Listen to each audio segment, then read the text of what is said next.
Salut à tous, bande de lecteurs assoiffés d'encre. Aujourd'hui nous nous retrouvons et également un genre que nous avons délaissé depuis maintenant trop longtemps.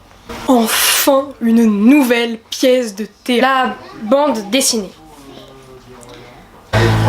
Pourquoi? Simplement, pourquoi?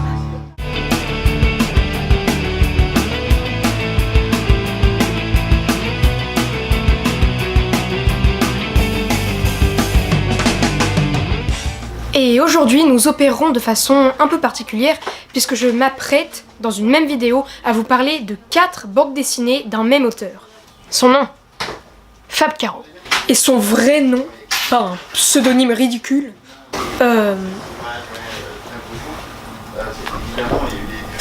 Fabrice Caro. Ah oui, logique. Fab Caro est, pour les incultes qui... Calme. Pour les personnes au demeurant tout à fait respectables et sympathiques qui n'ont jamais entendu parler de lui, sachez que Fab Caro est l'un des principaux scénaristes, dessinateurs, auteurs de bandes dessinées actuelles, ceux qui ont la cote auprès des critiques comme des lecteurs et qui le méritent totalement. C'est un humour grinçant et juste, un trait efficace épousant avec brio ses scénarios hilarants et brillants. Et Fab Caro, ce sont ses 4 bandes dessinées. So happy together. If I should call you up. Et nous commençons avec un ouvrage paru très récemment. Pour une fois qu'il nous parle d'actualité et pas de vieux livres pourris. Dans cette bande dessinée, Fab Caro nous dépeint tous les travers et genres de couples allant de première rencontre à séparation en passant par des familles modèles, ou presque. Minute après minute d'une même journée, il représente ses amours, ses querelles, ses erreurs quotidiennes de couples presque irréprochables finalement. Fab Caro s'initie aussi bien le scénario que le dessin et tous deux se marient à la perfection pour former des scènes aussi déridantes que parfois d'une triste cruauté. Mais le tout toujours avec un humour plaisant.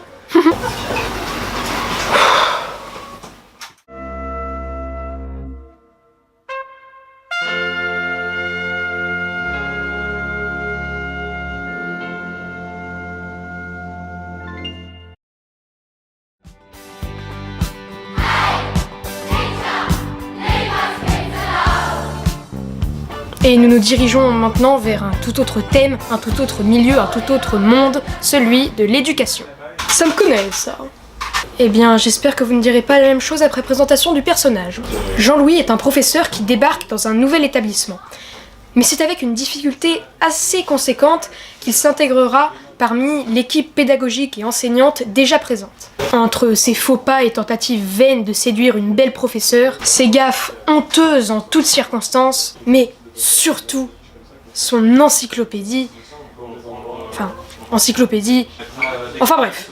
Jean-Louis est donc un personnage détestable mais pourtant très attachant, dont les mésaventures dans la jungle de l'éducation nous sont rapportées et servies avec excellence par Fab Caro, dont le scénario, l'humour et le dessin, d'ailleurs très différent de celui de la bande dessinée précédente, font encore une fois mouche.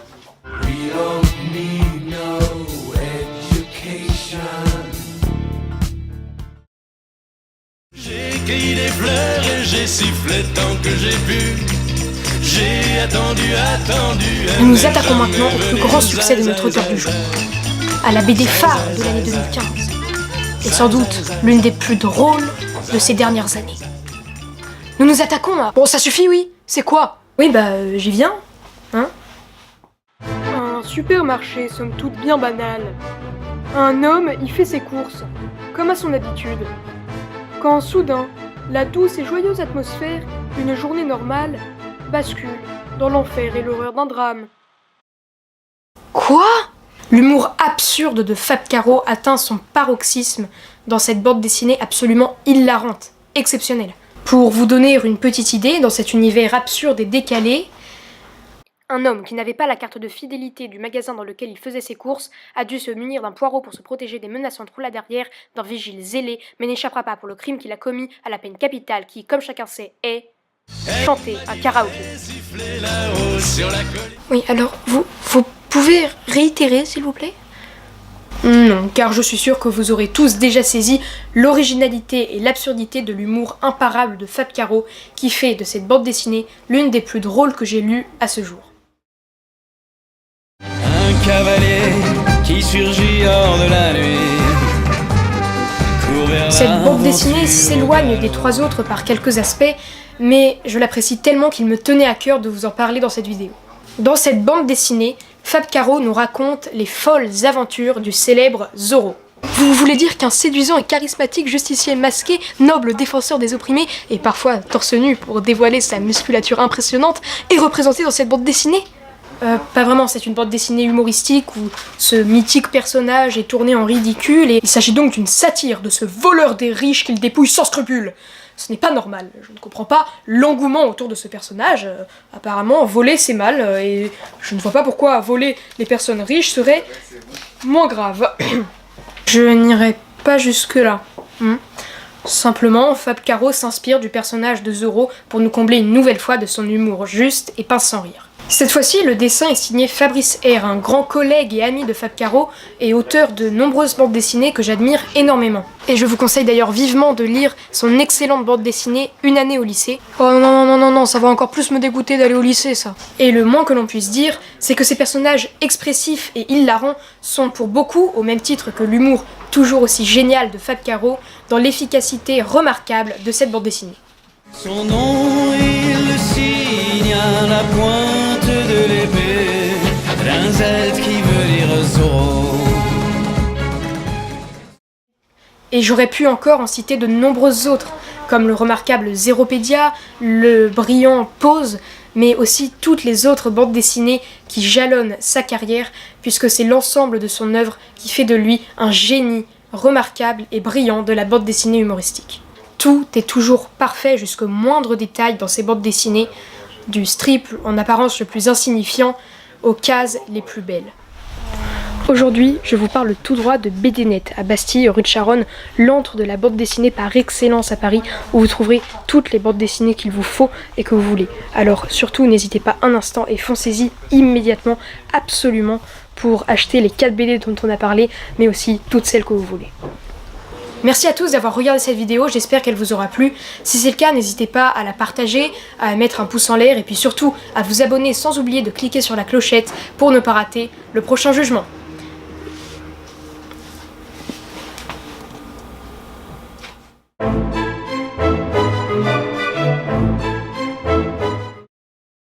Alors je vais vous présenter Fausse Garde.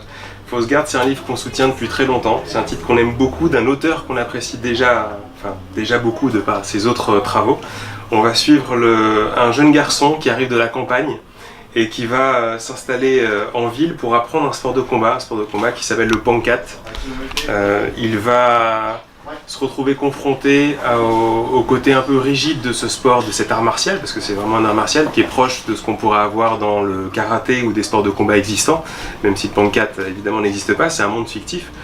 Il va s'installer en ville, il va montrer qu'il a des capacités alors que les gens ne savent pas trop, il vient de nulle part, donc il est initié par personne à ce sport, mais il a beaucoup de facilité. Il va se rencontrer donc des personnes qui lui demandent de respecter certaines règles et d'autres personnes qui veulent s'occuper de lui et faire en sorte de, comment dire, ils vont tenter de le détourner de ce qu'il est venu, enfin ce pourquoi il est venu en ville.